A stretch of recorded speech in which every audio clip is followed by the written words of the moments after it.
bioinformatics, biochemistry, that is carbohydrates, all the details with respect to carbohydrates, alright, and also bioenergetics. Okay, the entire subject with respect to bioenergetics will be detailedly held by me, alright, and I'll be teaching you all about even RNA, the structure, the functions, the synthesis of RNA. Alright, and also I'll be dealing a few topics like evolution. Alright, so the entire set of evolution also will be dealt by me. Alright, so today we'll be starting off with biochemistry.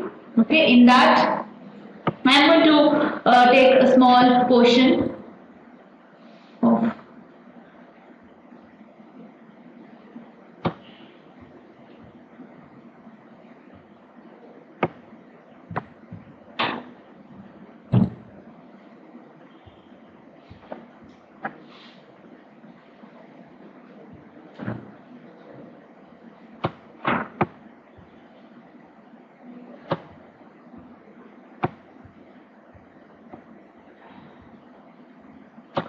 okay, online students, if you're finding me very fast or something, then just stop me. Okay, you can ask me doubts if you want in between. If I'm not matching to your pace, just let me know. Alright.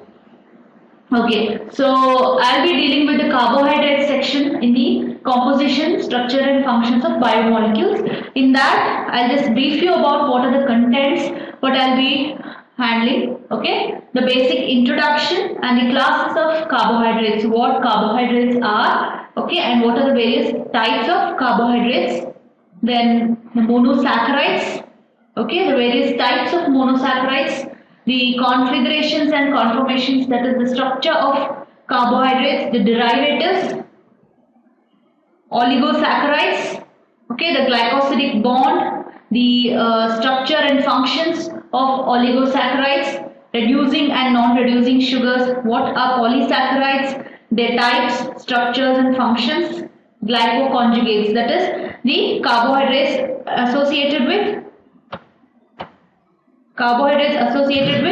proteins and lipids. Alright, so these will be the basic topics I'll be talking to you all about. So you have to know what the whole of these topics are in detail. Alright, so first let's go to the basic introduction of what carbohydrates are.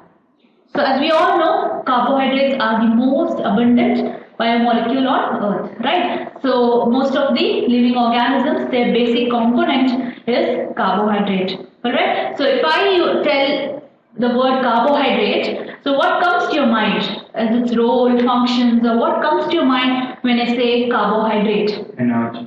Energy, okay. What else comes to your mind? Sugar. Sugar, fine. Online students, what comes to your mind?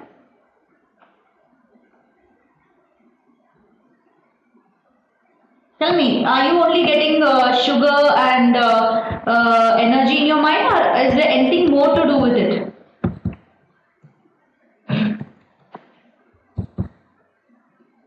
Okay, structure, compounds of carbon, hydrogen, oxygen, glycolysis. What about you people? What's coming to your mind? Is it? Yeah? Hydrates of carbon, fine. Then aren't you imagining something like potatoes or sugar or rice?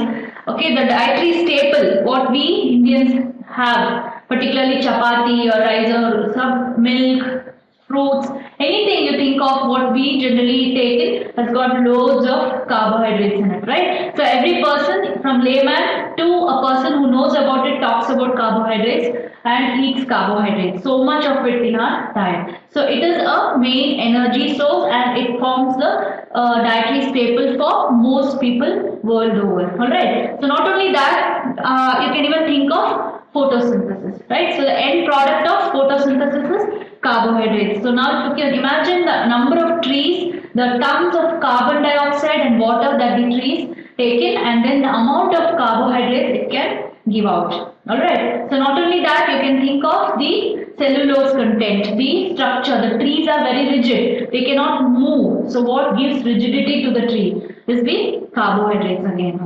Then you can think of the smallest bacteria. The cell wall of the bacteria also has got carbohydrates. Right, so from the smallest of living organism, that is bacteria, to the highest life form, that is plants or animals or we humans, carbohydrates have role everywhere. Right, so we have to know what carbohydrates are in detail at the molecular level. So if you see the definition of carbohydrates, first and foremost, carbohydrates are polyhydroxyaldehydes or ketones or substances that yield such compounds on hydrolysis. Alright, so I'll be explaining to you what the term means. Polyhydroxy, okay, aldehydes or ketones or substances that yield such compounds on hydrolysis. Okay, so as you already told me, they are carbohydrates. Okay, so from the word carbohydrate, the word carbohydrate has been derived.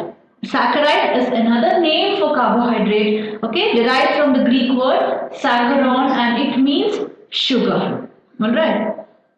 So if you can see what carbohydrate means, it means carbon, hydrogen and oxygen. So a carbohydrate has to contain carbon, hydrogen and oxygen. And in what proportion it must contain is carbon, hydrogen and oxygen, CH2ON, where N has to be at least 3, okay? It has to be minimum 3 or a little more than 3. But it has to be minimum 3 number of carbon atoms, hydrogen has to be at least 6 and oxygen has to be at least 3. So this is the proportion of carbon, hydrogen and oxygen that has to be present in the carbohydrates. Alright. Also, sometimes they might contain sulfur, nitrogen and phosphorus. Okay. So this is the basic idea of what carbohydrates are. Then seeing the types of carbohydrates. First and foremost, they can be monosaccharides, oligosaccharides or polysaccharides. So we have to know what monosaccharides are, what oligosaccharides are, what polysaccharides are. Okay, so first let's see what monosaccharides are. Okay, as we look at the physical properties of monosaccharides, they are colorless, crystalline solids. They are freely soluble in water, insoluble in non-polar solvents. Sweet to taste, and most abundant among them is the D-glucose, alright, which is also known as dextrose. So what can you understand by the word non-polar solvents? Anybody? What are non-polar solvents? I say they are soluble in water and soluble in non-polar solvents. Yeah, they are soluble in water. Non-polar solvents means what? Non-ionic form. Non-aqueous. Solvent means it's an aqueous, huh? Benzene is an example. Okay. Non-charged. Non-polar solvents are those solvents which has got the electric charge on them, okay, but the charge is equally distributed. So because of the equal distribution, there is no reactivity. So like it cannot solubilize in these solvents, alright. So non-polar solvents have charge but they are all equally distributed. And most of the monosaccharides are sweet to taste. So here let me ask you a question. I have a list of monosaccharides. Come inside fast. Okay, so here I have a list of monosaccharides. Good afternoon, Rondeep. I've not just talked much for those of you who have come late. Alright, Juhi, just hold on. I was just giving a brief outlook on what carbohydrates are. I gave the definition of carbohydrates. Can anybody tell me what are carbohydrates? Carbohydrates are polyhydroxyketones or aldehydes or substances which yield these. Yes, so upon hydrolysis. So carbohydrates are, you cannot hear. Poonam, you cannot hear. Can you hear me, Poonam? Okay. Yeah, so carbohydrates are polyhydroxyaldehydes or ketones or they yield such compounds upon hydrolysis and they have an empirical formula CH2ON where N can be equal to or greater than 3. Okay, and there are 3 classes of polysaccharides, 3 classes of carbohydrates, mono, oligo and polysaccharides. Okay, so you wanted to see this, Aditi?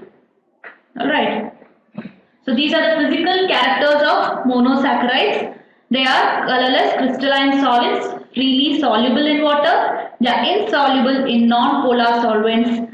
Sweet to taste, and the most abundant being the G-glucose or dextrose. So now that we have discussed this, one of you answered this question, which is the sweetest monosaccharide. I have given a few examples here.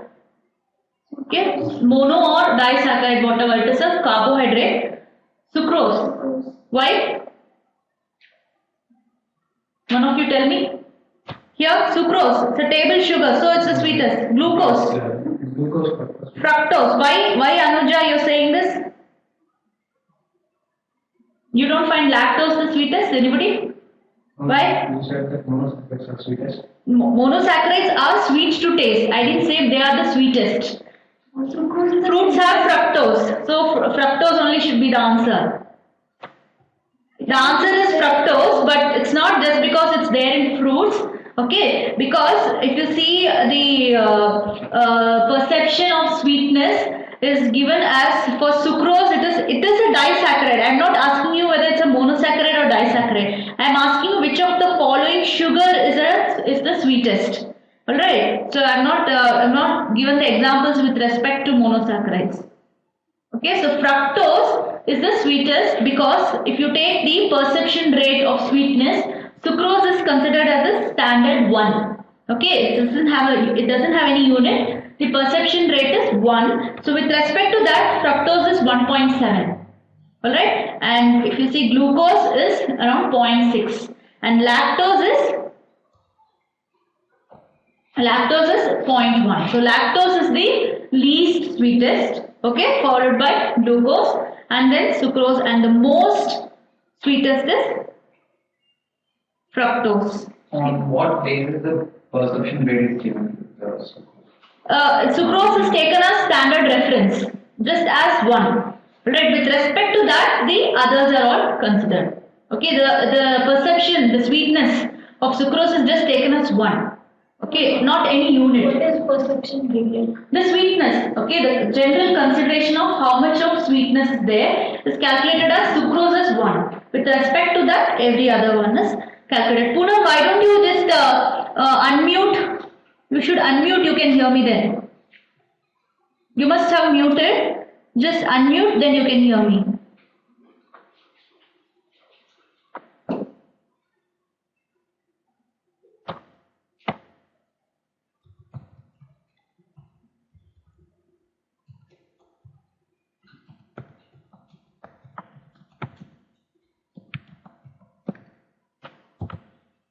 Yeah, you tell me, Komal, after fructose, what should be the next sweetest?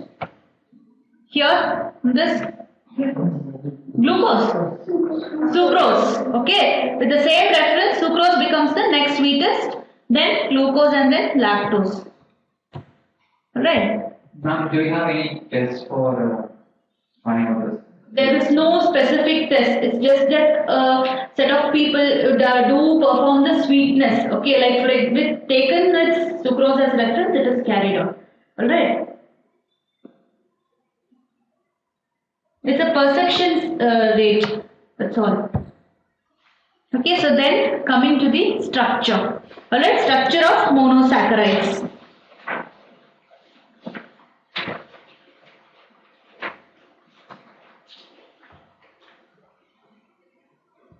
Just give me a moment.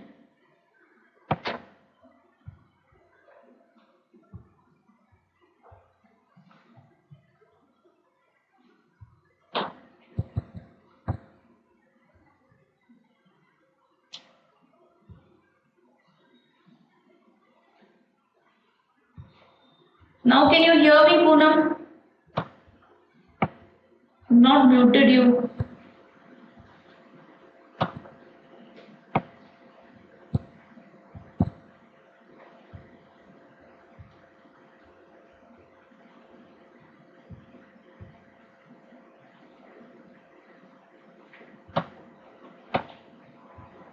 Is it okay now?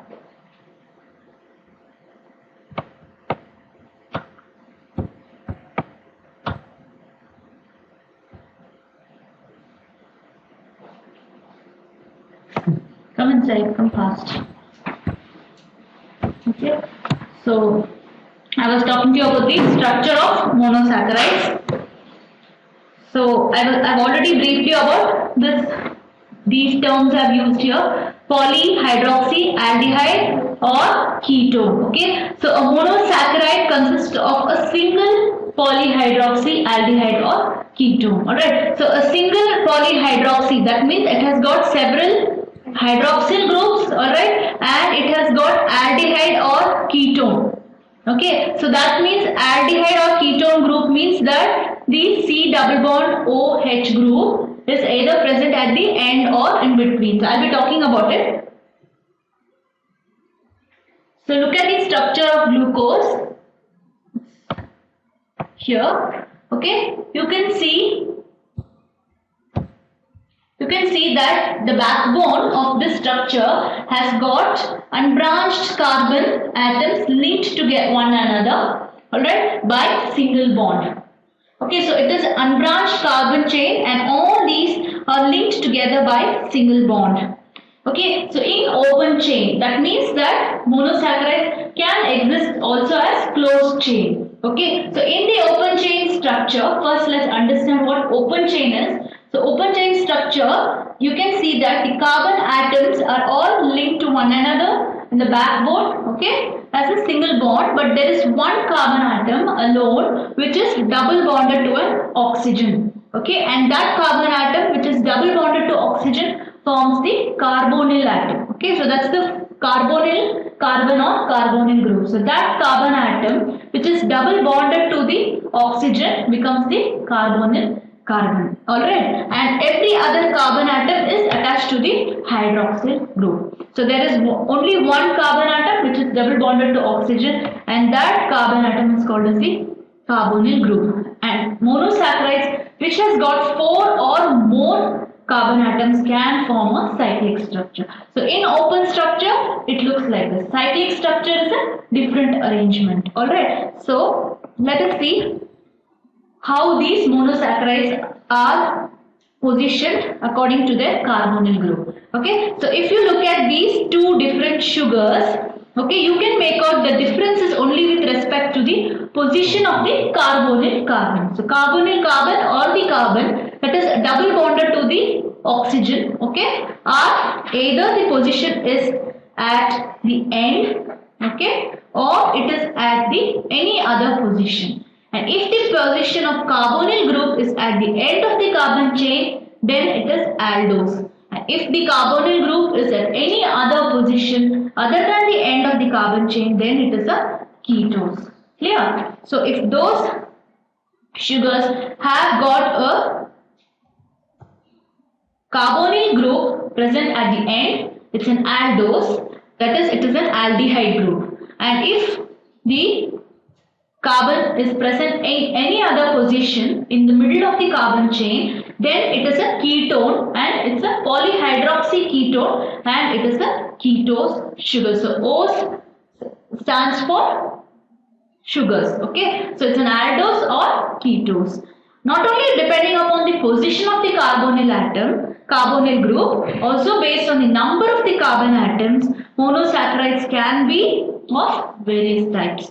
Alright, so they can be either tetroses, pentoses, hexoses or heptoses. So tetroses means they have 4 carbon atoms, pentoses they have 5 carbon atoms, hexoses they have 6 carbon atoms, and heptoses 7 carbon atoms. So ranging from 4 to 7, any number of carbon atoms can be present. So if the carbonyl group is present at the end and it has got 4 carbon atoms, then it becomes an aldotetrose. Okay, so tetroses with an aldehyde group is called as aldotetrose. Similarly, you have aldopentose, aldohexose. So depending upon the position of the carbonyl group and the number of carbon atoms, it can either be aldotetrose or pentose or hexose. So what applies for ketose? The same thing. Okay, so tetrosis with a ketone group. That means the carbonyl group is present in the middle of the carbon chain. Okay, so a tetrose with ketone group becomes a ketotetrose. Tetrose means it has got 4 carbon atoms. Ketone group means the carbon double bond, the oxygen is present in the middle of the chain. Okay, so that is ketotetrose. And similarly, you can have ketopentose, ketohexose.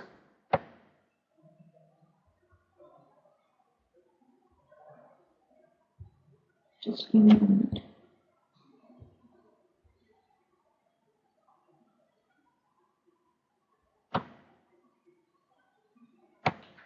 Just one moment.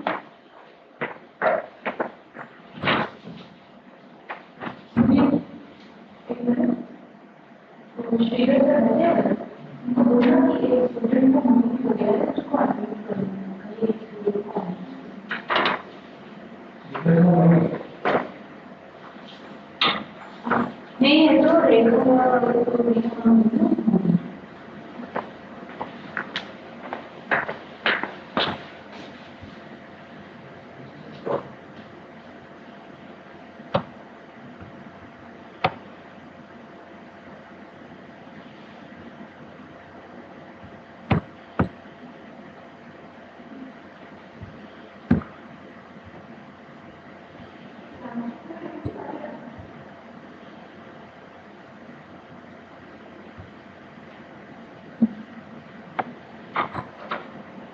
There's one student who's got muted, ma'am, and she wants to be unmuted.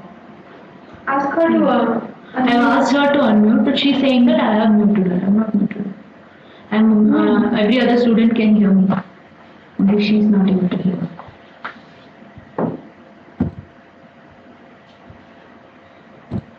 Who is that? And she's there. Poonam. Poonam, is that? Yeah, from our end it is not a problem. She's not able to hear. And repeatedly she's saying it. And how to close the video? She has to close it from her end.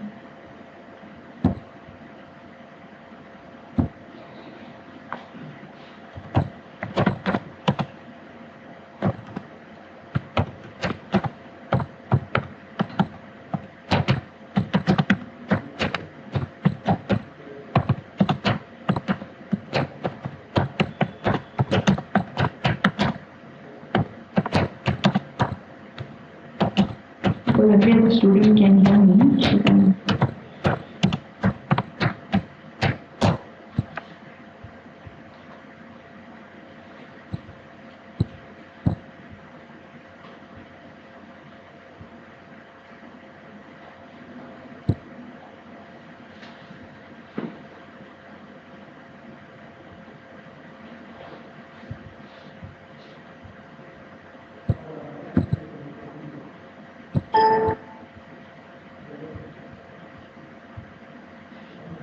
Now are you able to hear, Poonam?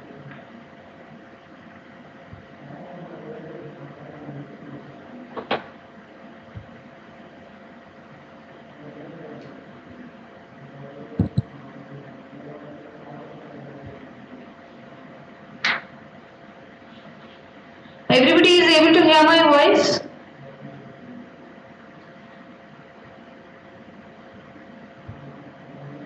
Yeah, the others are able to hear. Only she. What about Poonam?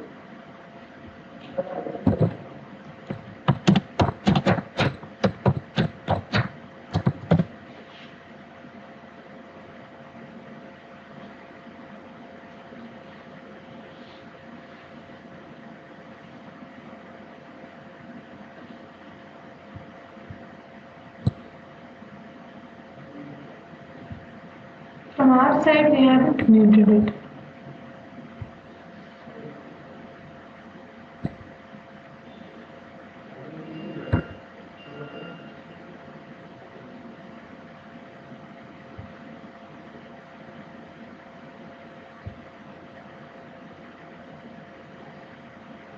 I tried doing the same thing.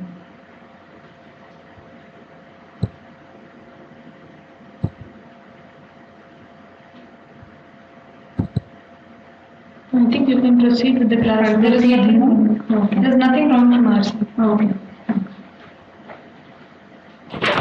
All right, I'll just continue here. So,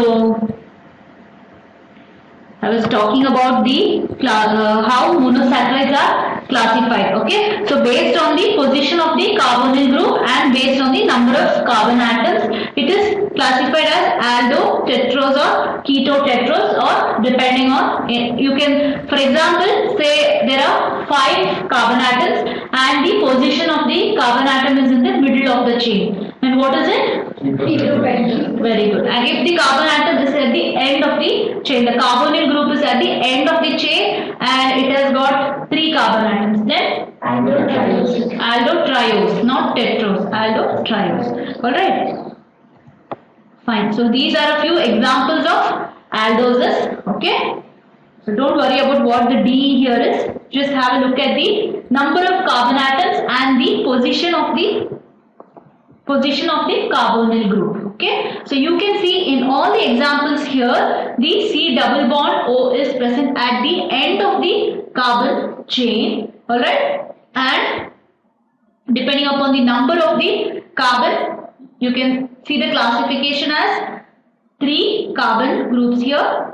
Example, glyceraldehyde. 4, for example, erythrose. Okay, 5 carbon atoms like ribose, arabinose, and 6 like glucose, galactose, mannose, etc. So all these are the 6 carbon atoms with the carbonyl group present at the end of the chain. Okay, here all of them have the carbonyl group present at the end of the chain, but the number of carbon atoms are different. Alright, so these are the examples of ketosis. So here you can see the presence of the carbonyl group is at the middle of the chain, and generally it is always present at the position C2, that is the second carbon atom. So the position of the carbonyl group is always at the second position, that usually at the second position, and it always comes in the middle of the chain for the ketose sugars. And here again you have 3 carbon sugars, that is like, for example, dihydroxy acetone, erythrulose, ribulose, fructose, okay, xylulose are all the various examples of ketose. Okay, so now that we know the structure of monosaccharides, we have to know another very important property of the monosaccharides, that is they possess the so-called optical activity. Alright, so before knowing what this optical activity is in the case of monosaccharides, let's know what are isomers, what are the various types of isomers which exhibit this optical activity. Okay, so does anybody know what are isomers? Same molecular formula but different structures. Aditi, I'll tell you at the end of the class which book you have to refer. Just listen to what I'm saying. Yeah, same composition. What composition? What was one of you saying? Same molecular formula but different structure. Different structural formula. You're very correct. Isomers are those molecules, okay, they have the same molecular formula but they differ in their structure. Alright, so there are different types of isomers. First and foremost, there is something called as the constitutional isomers, where the molecular formula is the same but the position of the atoms inside or the functional groups will be different. Alright, so just the position can be different, like what I have shown here you as an example. Alright. Another important group of isomers which is of interest for us today is the stereoisomer. So what are stereoisomers?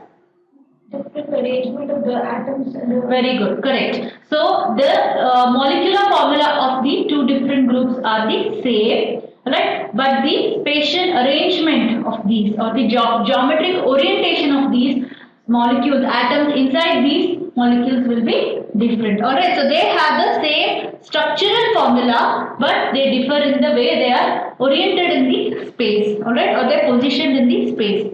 And again they are of 2 different types, diastereomers and enantiomers.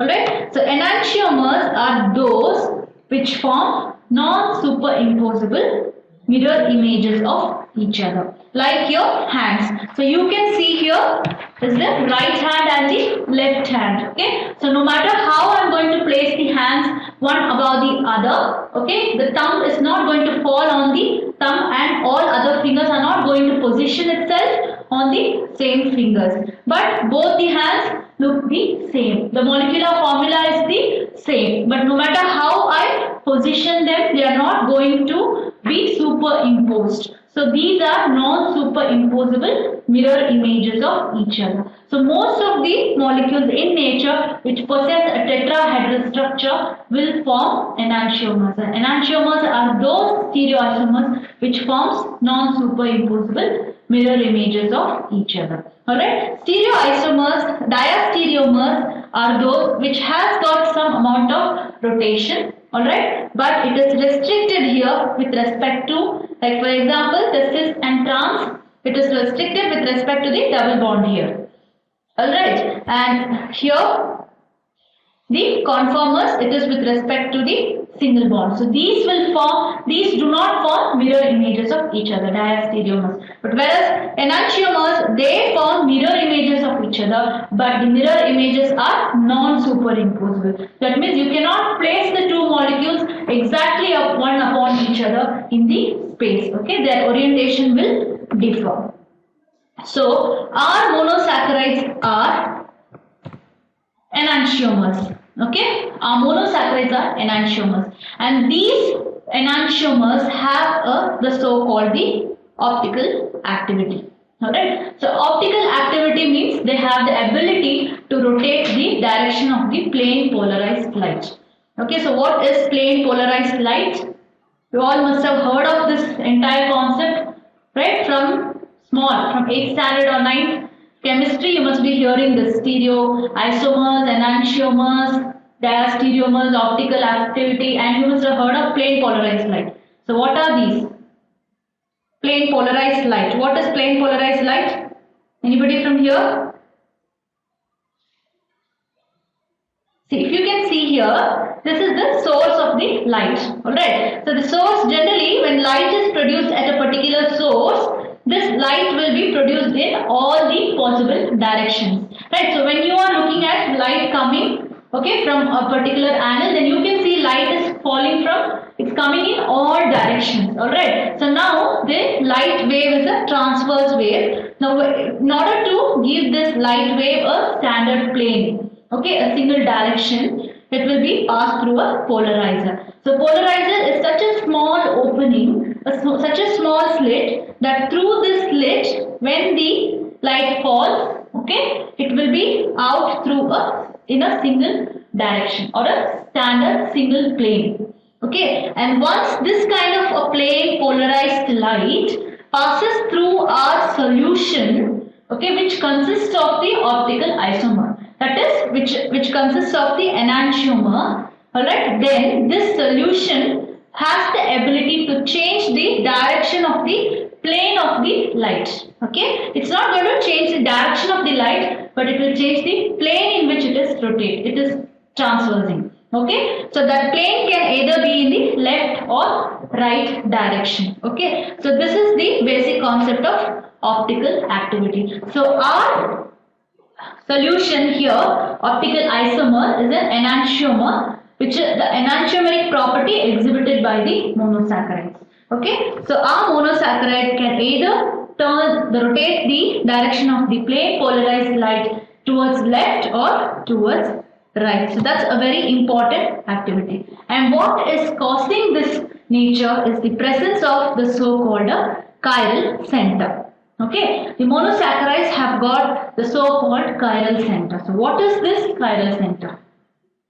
It's a carbon attached with the different groups on the four sides. Exactly. So when the carbon atom, okay, so I have already talked about a single backbone of the monosaccharides containing single straight chain of carbon atoms. Okay, so in these carbon atoms, there are several carbon atoms which are attached to different functional groups, 4 different groups. For example, if you see here, the carbon atom which is present here, okay, it has been attached to 4 different groups here, isn't it? Here it's got OH group, here it has got H group, and here it's a different functional group altogether, and this side the functional group is completely different. So the presence of the chiral center will only say whether it's an enantiomer or not. So when the chiral centers are present, the molecules will exhibit optical activity and they are called as enantiomers. And our monosaccharides possess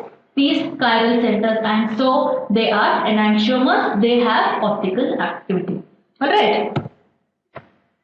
Enantiomers can be of two different forms in the case of monosaccharides. Alright. So what are these? Can anybody take a guess here? Online students? What are the two forms? D and L. Yeah. D isomer and the L isomers are the two types of monosaccharide enantiomers. Okay, and which form it is, the spatial orientation of these can be identified only by X-ray crystallography. So here are the examples I have shown here. Two different sugars, triose sugar. Okay, that is glyceraldehyde, D-glyceraldehyde and L-glyceraldehyde. Yes, D is dextro and L is levo. Okay, this D and L does not stand for dextro and levo here.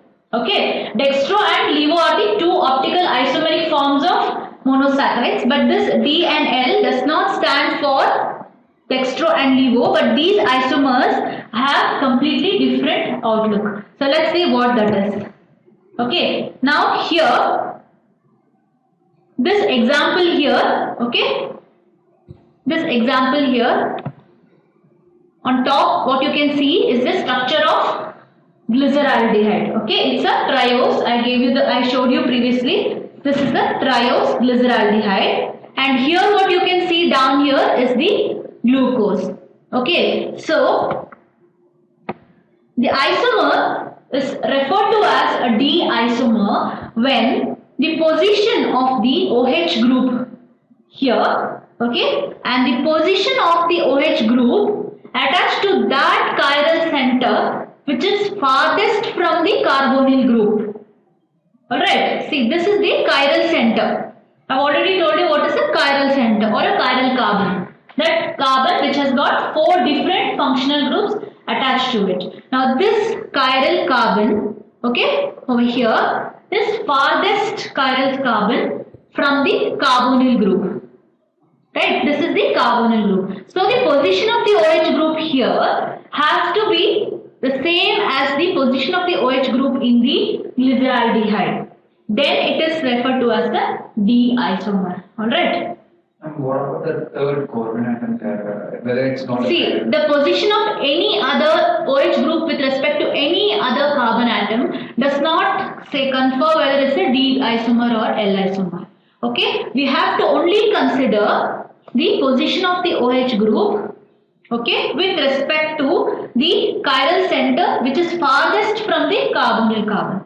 Okay, which is farthest from the chiral carbon. Rest of the OH groups attached to the other carbon atoms will not say whether it's a D isomer or the L isomer. And where this OH group has to be present, it has to be in the same configuration as that with respect to the D-glyceraldehyde. Now what is it in the case of L? Okay, L is also the same. So here you have the configuration of the L-glyceraldehyde. In the direction or the position where the OH group is present in the L-glyceraldehyde has to be the same in the case of the L isomer of any sugar, okay, any monosaccharide, such that the position of the OH group farthest in the carbonyl group, in the chiral center farthest from the carbonyl group has to have the same configuration. Then it's the L isomer. Alright. Now, how many such stereoisomers can be formed for each molecule? We can calculate for each monosaccharide how many such stereoisomeric forms can be formed. Okay, so if there are n number of chiral centers present, like for example here in this case, there are several chiral centers present. Alright. So if there are n number of chiral centers present, then the number of stereoisomers that can be formed is 2 to power n. That is the exponential rate in which the stereoisomers can be formed. And the most common hexose sugars present are all the D isomers. Okay, and only arabinose is an exception, which is generally present in the L configuration. So the most stable, most common, thermodynamically stable and common sugars are all in the D forms. Alright.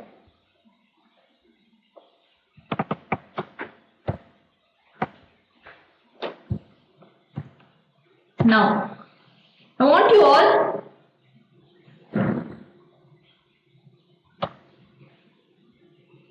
What is the reason for it? for what? Dextro and Levo. I have been looking out for this information as to why D is more common than L, but only I could find out that it is more thermodynamically stable. Okay, what makes it more abundant in nature than L? I have not been able to find out information on that. Okay, I'll just find out on that and then I'll let you know once I get to know about it. Okay. See, there are see whether it is Anuja. See whether any other form is there or not. That it's see the D and L forms. Okay, the D and L isomer is just to represent on in the fissure projection. I'll be talking about it. All right. The dextro and levo. Apart from that, you have also got something called as racemers. You must have heard of. Right, so that is that they can rotate light both in dextro and levorotatory, whereas in the case of monosaccharides you don't have that property. Alright, monosaccharides can only rotate the light in the dextro or the levo direction. Alright. Now I want you all to calculate these stereoisomeric forms for glucose. So you have to try to find out first how many chiral centers are present. Alright, and then you have to find the exponential ratio for this to obtain the stereoisomers. Has anybody come with the answer? 16. 16. How do you get that?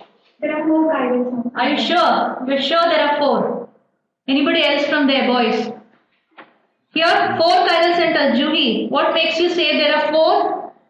16. There are 6 carbon atoms. How did you get 4 chiral centers? Okay, how are you getting this answer? Boys, you people didn't come with an answer. How many chiral centers are there? Look at the structure. Here you can look at the structure of glucose. Okay.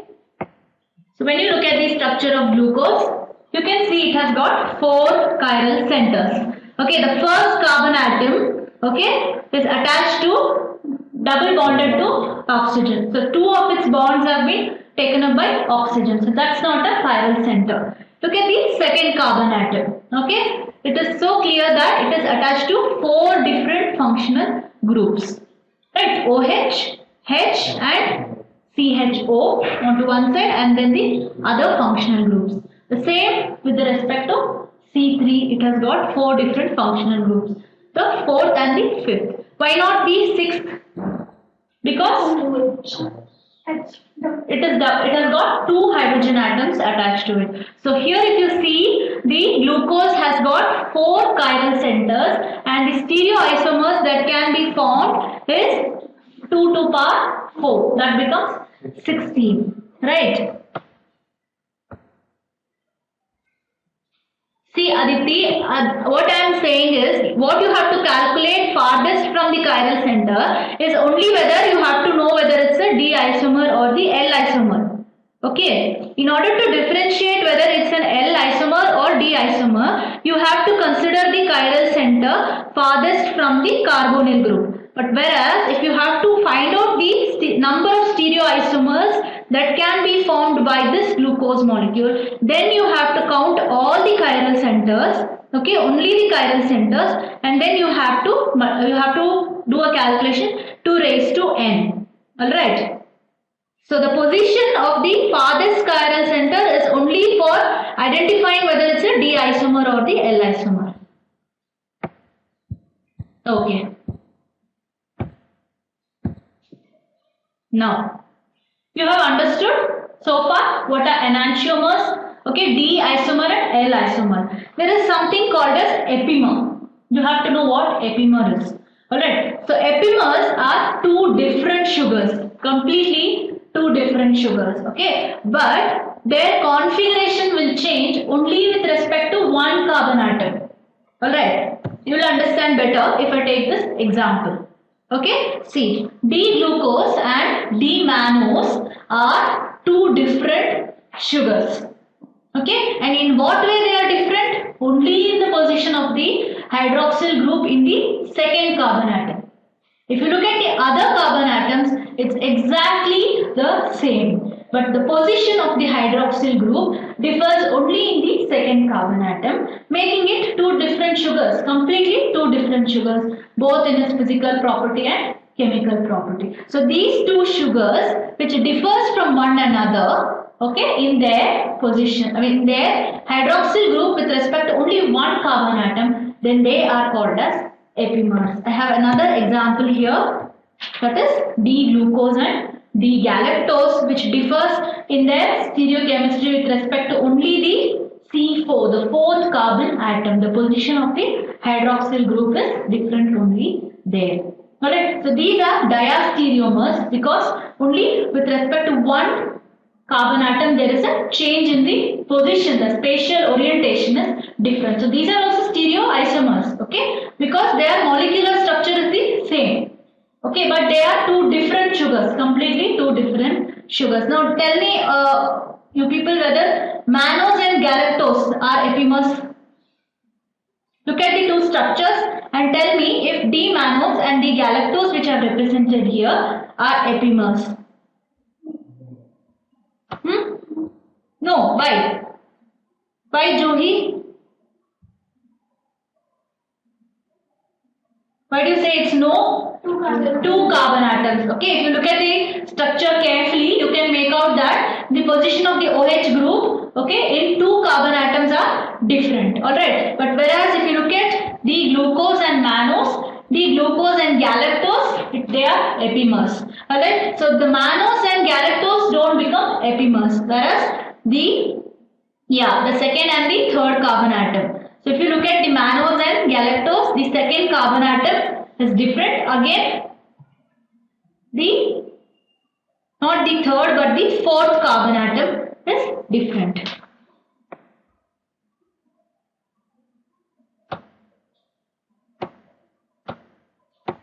Okay. So now you answer this question. A pair of diastereomers differs in their configuration about a single carbon atom. So what are they called as? Epimers. Alright. So a pair of diastereomers that differ in their configuration only about a single carbon atom, and that should not be a carbonyl group. Okay. That should not be a carbonyl atom. Any other carbon atom, it has to be an epimer.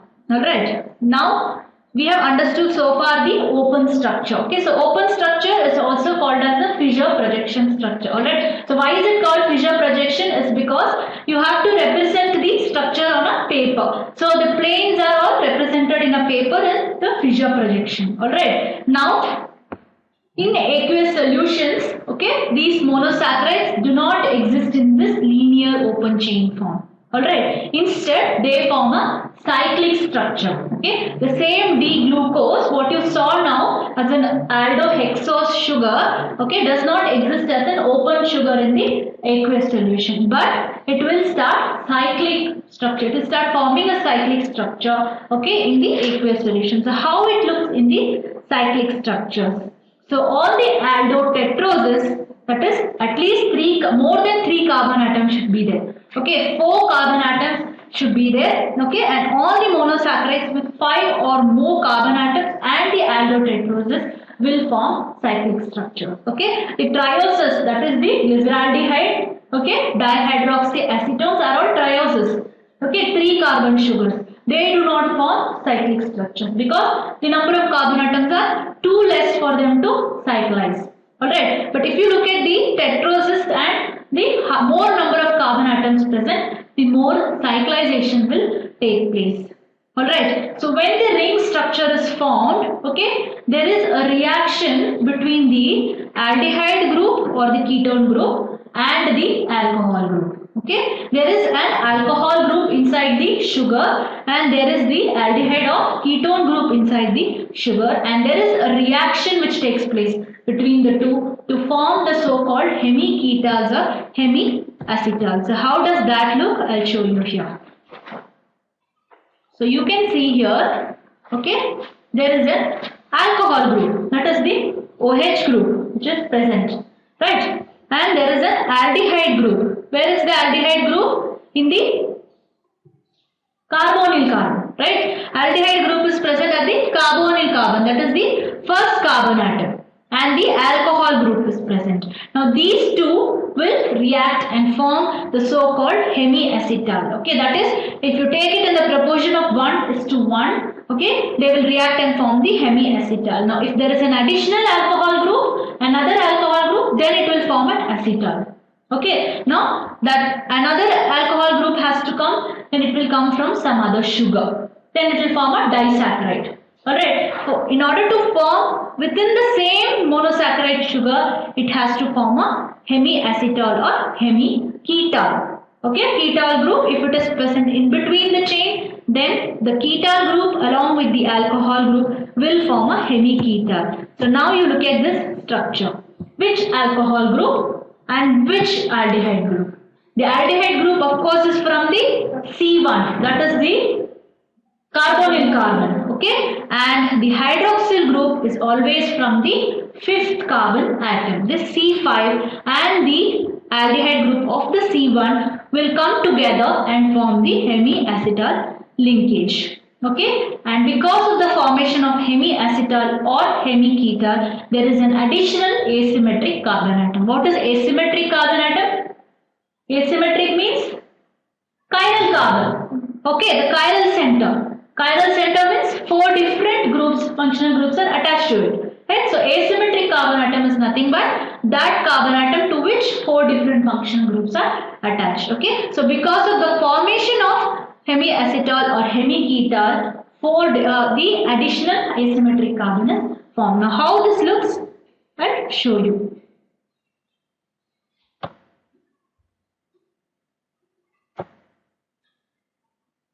No, without alcohol it cannot form cyclic structure.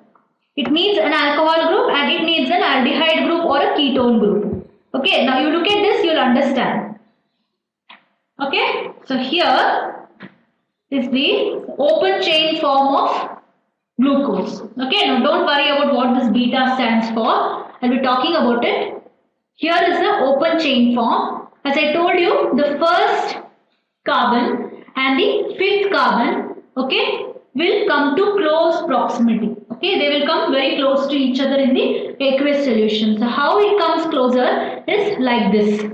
Okay, it will come closer to one another, and the 5th carbon atom, okay, when it is closer to the first carbon atom, the oxygen present in its hydroxyl group, okay, will form a ether linkage with the carbon atom. Okay, this oxygen present, which is from the hydroxyl group of the 5th carbon atom, will form an ether linkage with the first carbon atom, that is the carbonyl group. And this hydrogen, which is present in the hydroxyl group, okay, will form a linkage with the oxygen. Okay, so an hydroxyl group will be formed. So this will look like when the oxygen binds with the carbon, okay, a bond is formed here. Okay, and when this hydrogen links with oxygen, hydroxyl group is formed here. So it will cyclize. When this cyclization takes place, the first carbon atom will become asymmetric. How it has become asymmetric is because it has got a hydrogen group here, it has got a hydroxyl group here, oxygen group here, and the other R group. So if you look at this first carbon atom, it has changed from the carbonyl carbon to an asymmetric carbon atom. So by cyclization, an additional asymmetric or chiral carbon has been formed, and the chirality or the carbonyl group is gone. Alright, so this is how a hemiacetal or hemiketal group is formed. Okay. Are you people understanding here, online students, how the cyclization took place? Yes? Okay. So now this asymmetric carbon, okay, the carbon atom which becomes asymmetric when the straight chain form of monosaccharide changes to a ring form is called as, what is this called as? This carbon atom which has become asymmetric now, okay, from carbonyl group. Yeah, carbonyl carbon is changing to asymmetric carbon. You did not understand, Aditi? See here, I'll just brief out on this. This is the open chain form of glucose. Okay, during cyclization, the fifth carbon atom will come to close proximity with the first carbon atom, because of which the oxygen group, okay, oxygen atom present in the alcohol group, that is the hydroxyl group, will form an ether linkage with the first carbon atom. Okay, so because of that, this COC bond has come here, and there is a the hydrogen of this hydroxyl group will bond with the oxygen and the hydroxyl group is formed. So if you look at this, the C double bond O is broken. So it is no more a carbonyl carbon. Carbonyl carbon means it has got carbon double bonded with oxygen. So it's no more a carbonyl carbon, but it has become an asymmetric carbon because it has got 4 different groups attached to it. You got it? Got it, Aditi? Okay. Now you people answer, what is this carbon called as?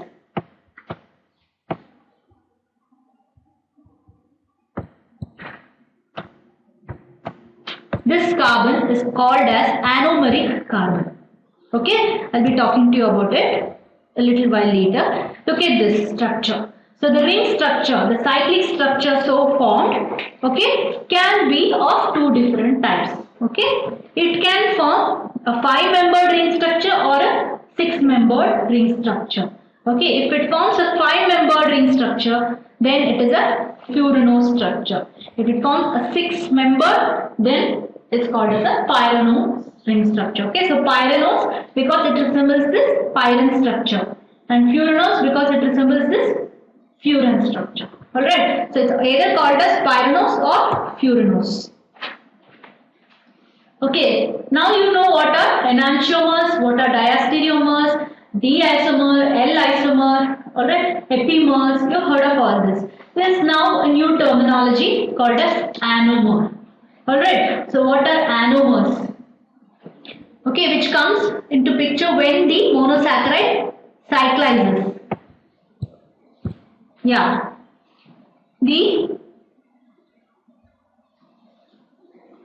when the monosaccharide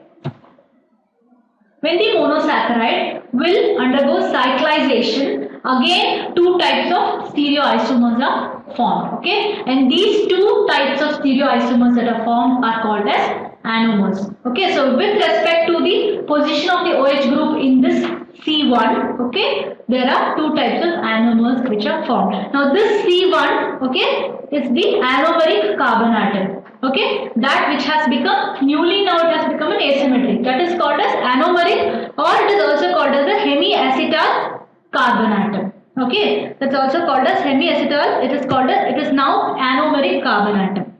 So now if you look at this structure here,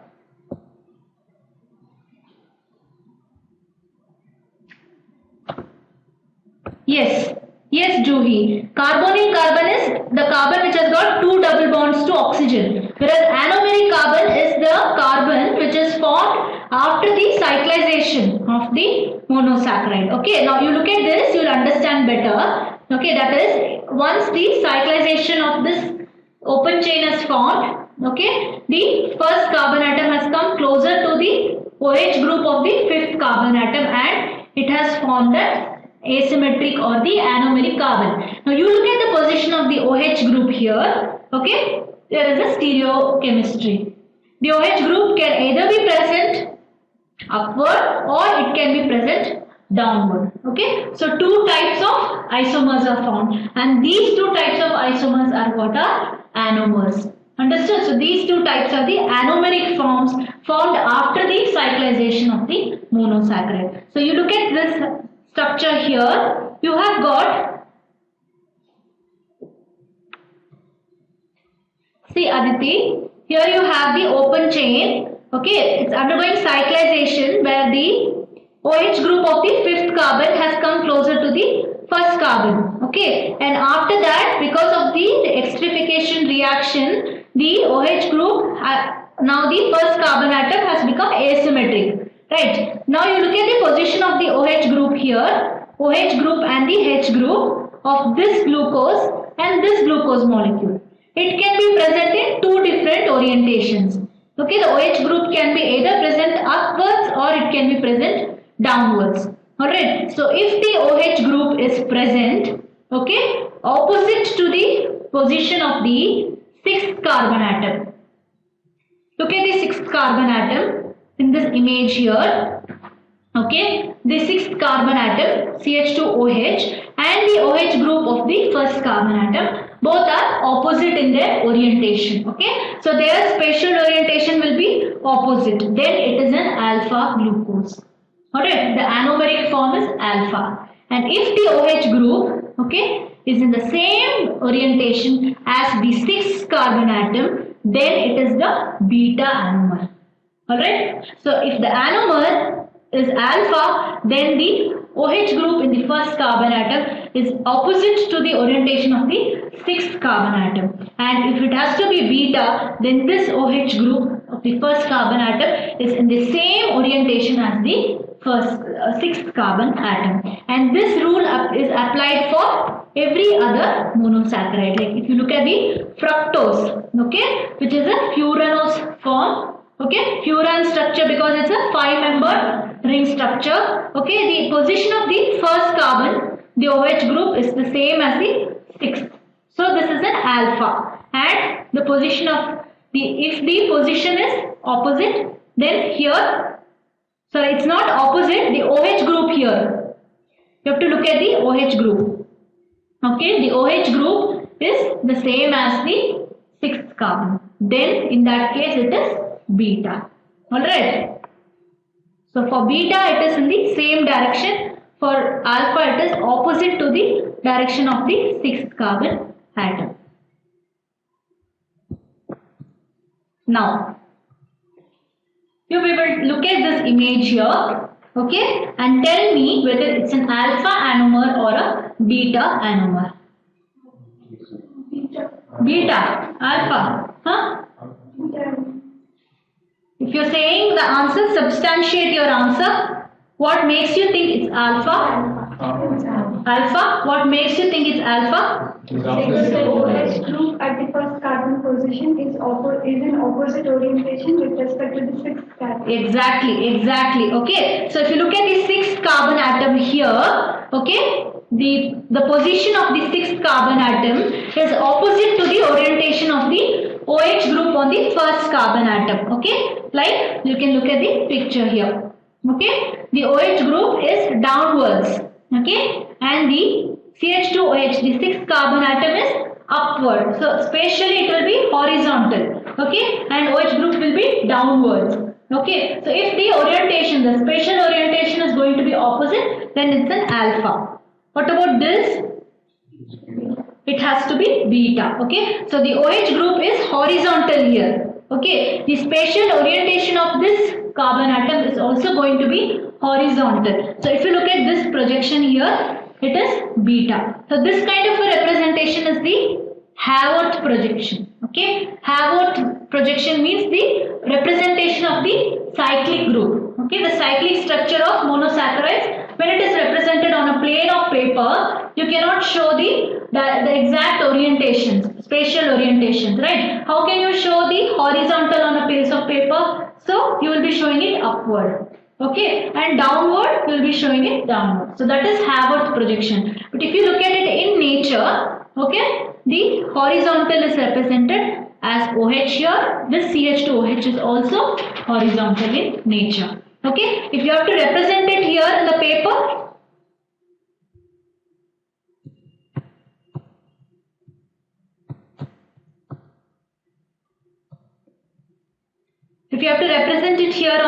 then it is the beta. It has to be Haworth projection. Alright. So if you have to brief out on what all you have learned, okay, the terms called enantiomers. Okay, so if you look at glucose structure, there you have got the D glucose and the L glucose. So why is it D and why is it L? If you look at the carbonyl carbon, the chiral center farthest from the carbonyl carbon, okay, the OH group is exactly opposite in its orientation. Okay, so you have to compare the position of the OH group, okay, of the fifth carbon atom here with respect to the glyceraldehyde structure. Okay, compare it with that and see where the OH group is present. Okay, if it is in the same orientation as that of the D form of glyceraldehyde, then this is a D sugar. Okay, so that is D and L forms are the enantiomers. Then you have studied something called diastereomers or the epimers in this case, right? Epimers, two different sugars, okay, their orientation is differing only with respect to one carbon atom, right? Over here, which carbon atom? D glucose and D galactose, the fourth carbon atom is differing, okay? And you also learned something called as anomers in the cyclic structures, that is the position of the OH group, right? Position of the OH group, right? One is upward and the other one is downward. Alright. So if it is upward, that is the same direction as the sixth carbon atom, then it is beta. If it is opposite to the sixth carbon atom, then it is alpha. Right? So far, have you understood? See, Anuja, diastereomers and epimers. See, epimer is a type of diastereomer, okay, where the position is different only in one carbon atom, okay, and they are not mirror images of each other. Okay, the spatial orientation is not such that they are mirror images of each other. They are not mirror images, so they are diastereomers. Okay, and because the difference is with respect to only one carbon atom, they are epimers. So epimer is a type of diastereomer. Do you understand? Okay, so they are diastereomers. They are not mirror images of each other, and their difference lies only in one carbon atom. So that is why it's an epimer. Okay. Now you have to understand another important concept called as the mutarotation. Okay, have you heard of this mutarotation? Anybody? Mutarotation here. So you can look at the picture there. Okay, see, when I freshly prepare a solution of either beta or alpha D glucose, okay, then what happens? Okay, now before I start that, just look at this. This is alpha D glucose, right? So here alpha means what? D means what? Because iodization OH are opposite, that is like alpha. Okay. And D same like D. glyceraldehyde same position. Okay. And is it a pyranose structure or a furanose structure? Pyranose. So it is alpha D glucopyranose. Okay, you call it as alpha D glucopyranose. Okay, so if I say this is a beta D glucose, then you should be immediately be able to draw the structure where the position of OH group is there in the first carbon atom. You should be able to immediately elucidate the structure. Alright, now whether it is alpha or beta D glucose, when you freshly prepare the solution of beta D glucose, then what happens is that the beta D glucose will slowly convert itself to alpha D. Okay, but not all of them are not going to get converted to alpha D glucose. A few of them will start converting in its orientation of OH group from beta to alpha. Okay, so why this happens is because, okay, it will be reaching an identical optical property. Alright, that is, okay, the optical property of whatever the beta D glucose, okay, will be coming to an equilibrium such that it is the same for alpha also. Let me make it more clear. Okay, see, if you take a solution of beta D glucose, the optical activity, okay, that is the angle at which the plane polarized light has been changed from its plane. Right? If you remember, I just spoke about the optical activity. The plane polarized light has been changed from its straight plane to the left or the right side, right? So the angle at which it will be turning will be different for beta D glucose and it will be different for alpha D glucose. But when you freshly prepare this solution of beta D glucose, okay, then the optical activity, that is the angle to which it will turn the plane of the light, okay, will slowly come to an equilibrium. Okay, it will come to a standard equilibrium. Like for example, if you look at this term specific rotation I have used here, okay, the specific rotation of beta D glucose is 112. Okay, and for beta D it is 18.7. Okay, and for alpha D glucose it is 112. But when I prepare a solution of beta D glucose, it will slowly reach an equilibrium specific rotation of 52.7. Same way, if I prepare a solution of alpha D glucose, okay, its optical activity, optical specific rotation, okay, from 112 will come down to 52.7. Okay, so it will reach an equilibrium. Okay, similarly, if you mix alpha D glucose and beta D glucose solutions together, then both of it will interconvert and it will reach an equilibrium point. Okay, the specific optical rotation, that is the angle of rotation, the optical rotation will come to a equilibrium constant, that is 52.7. Okay, so that state in which it reaches the equilibrium is called as the muta rotation. Okay, so muta rotation is where the beta D glucose gets converted to alpha D glucose and alpha D glucose gets converted to beta D glucose till it reaches a state of equilibrium. So not all of them will be converted in the solution. Until it reaches that equilibrium optical activity, it will get converted. Alright. So the conversion is nothing but the orientation of the OH group. Okay. So the beta form, the OH group is slowly form alpha form. That means the OH group is going to just turn in its spatial orientation. Okay. So that will happen till it reaches an equilibrium specific rotation. What does 20 stand for? 20 is the temperature.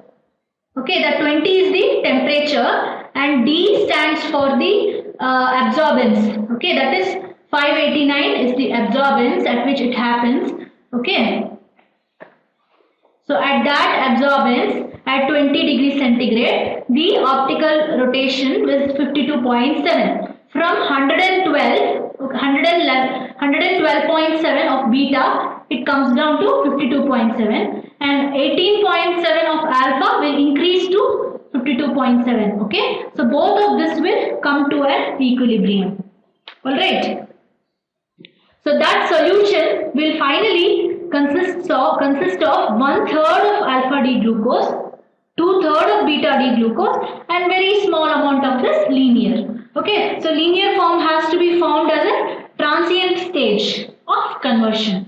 Okay, so the bond has to break, it will become linear and again it will rebound. Okay, so this is just the transient state. So if you look at the solution of this alpha and beta D glucose which has reached equilibrium, okay, you will see that 1/3 of it is consisting of alpha D glucose, okay, 2/3, that is around 64% of it is beta D glucose and 36% of it is alpha D glucose. Okay, and very small quantities of the Furanose structures or the linear forms will be present and that optical activity will be a standard now. Alright. Now coming to the conformations. So far you have learned the configurations, right? So what are configurations and what are conformations? How are the two terms different? Configuration and arrangement. Arrangement of atoms are configurations. Conformation means the spatial orientation. Okay, how they are actually present in the space, in the plane. Okay, so how they all look in the plane. This arrangement. Okay, so you saw the Haworth structure. I showed you the Haworth structure, right? So there you cannot make out whether in which plane it is actually present in nature. Okay, so the conformations will tell you as to how the spatial orientation is there. So if you look at the conformation of monosaccharides, it is basically of two types. One is the boat conformation and the other is the chair conformation. Okay. So the boat conformation, here you can see it, is very unstable. Okay. It doesn't exist in nature. It's very, very unstable. And why it's unstable is because, okay, there is a lot of steric hindrance. So if you look at the structure here, it looks like an ellipse. Right? So because of this ellipse structure of the boat, okay, at the bow and stern. So bow means at these two edges of the boat, okay, and the stern region is here. Okay, so at the bow and stern region, there is a lot of crowding of the molecule. Okay, so how this spatial orientation of the molecules are in the boat structure is such that at the bow and stern region, there is lot of crowding. Okay, so because of excessive crowding, there is the so-called steric hindrance. Because of this, it is not stable. It cannot be present in nature. Okay, so naturally, the monosaccharides will take up the chair conformation. Okay, so it is going to take the chair conformation. And in the chair conformation also, they are of two types. Okay, one is axial and the other one is equatorial. Okay, axial conformation or the equatorial chair conformation. So this looks like a chair. Okay, how the cyclic forms of monosaccharides are, looks like a chair. So it can be axial or it can be equatorial in nature. So axial means it is parallel to the axis of rotation. Okay, whatever the axial groups are there, that is axial groups means the verticals you can see here. Okay, the vertical groups are axial. These are parallel to the symmetry of rotation, the angle of rotation. So how the monosaccharide can rotate? It is parallel to that. The position of these groups are parallel. Whereas equatorial means it is perpendicular to the angle of rotation. So based on the positions of these groups, it can be either axial or equatorial. Both are interconvertible. Okay, so based how the glucose molecule wants to be present, not necessarily glucose, any monosaccharide, how it wants to be present in nature, it will change from axial conformation to the equatorial conformation. Okay, it will keep interchanging based on its requirement in nature. Like when, how it happens. If you see here, the glucose, beta D glucopyranose. Okay, how as a conformation, how it looks.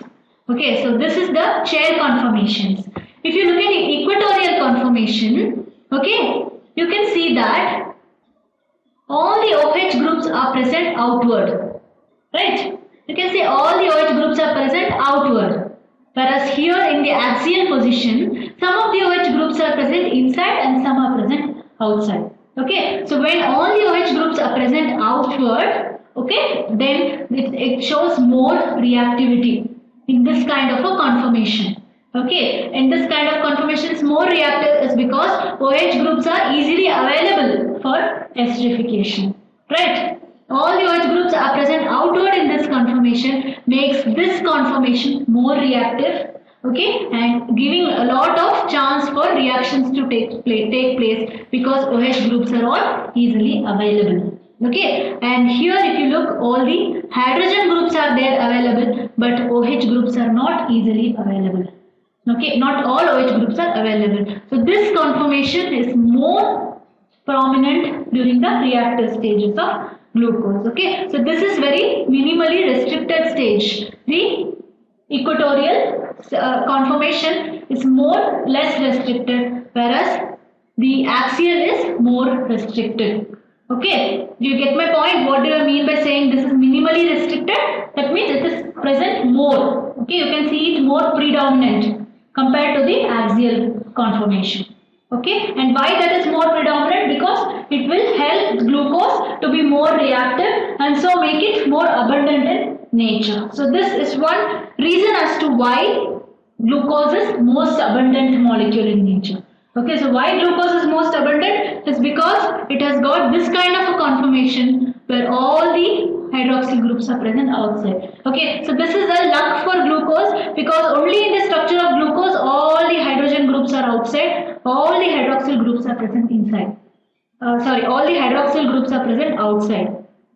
Okay, this kind of a conformation is not even exhibited by any other monosaccharide. Okay, that makes glucose most abundant in nature. Okay, so if you remember in the beginning of the class, I told you that D-glucose is the most abundant monosaccharide, right? So also called as dextrose. What makes it so abundant is the chair conformation, the equatorial chair conformation. Did you people understand here, online students? No doubts, no questions? That first one represents equatorial conformation. Yes. What is here is the equatorial conformation. Okay, and that predominates. That means How can we make out whether it's equatorial or axial? Because here it is not clear that it is perpendicular or. that is because you are not able to make out because it is the spatial orientation. Okay, because it's a spatial orientation. For that you have to understand where the axial comes and where the equatorial comes. Okay, so if you look at the axial position, it is all perpendicular to the symmetry axis. Okay, equatorial is all in the perpendicular to the axis. So in this direction it is an equatorial.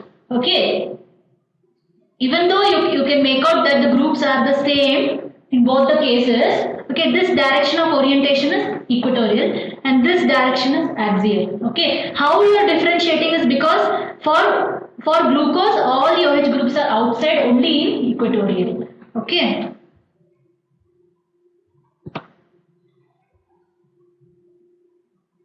You want me to repeat? See, Ronodeep, you cannot make out which is axial and equatorial here. See, only thing you can see is that the axial is parallel to the axis of symmetry. Okay, and equatorial is perpendicular to the axis of symmetry. Alright, now here what makes it equatorial is the presence of OH group all easily available for esterification. Okay, so this direction of orientation is equatorial.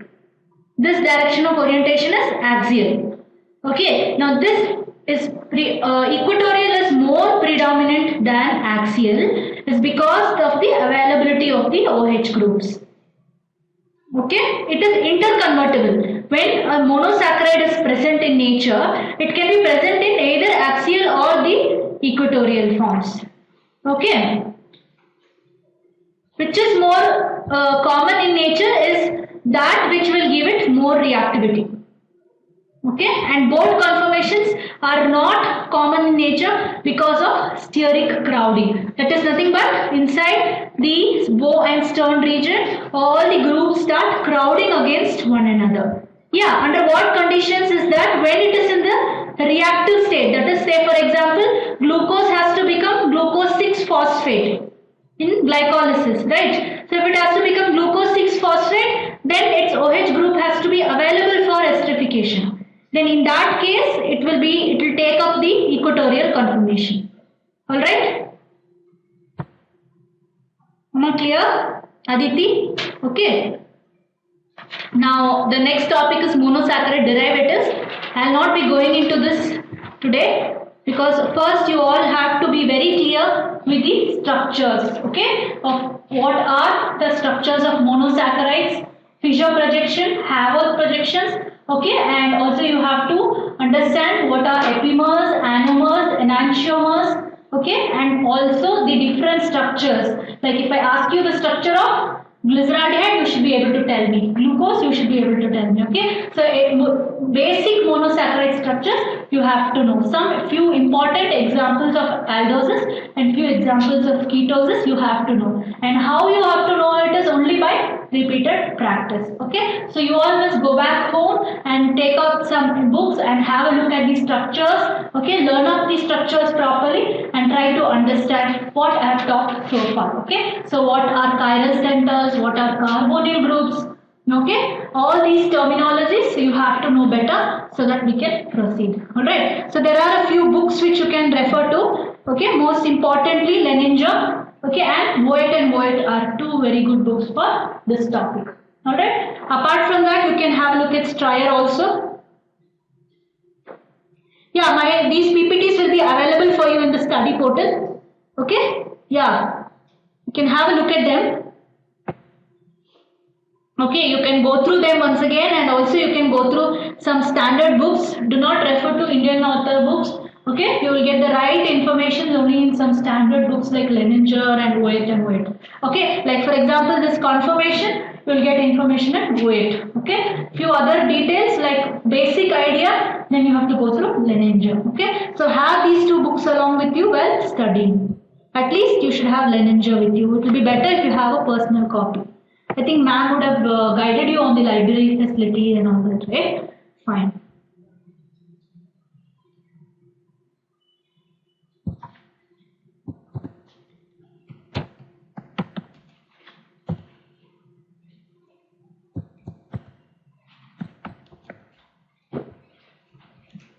Are you all able to match up with the pace with which I am talking?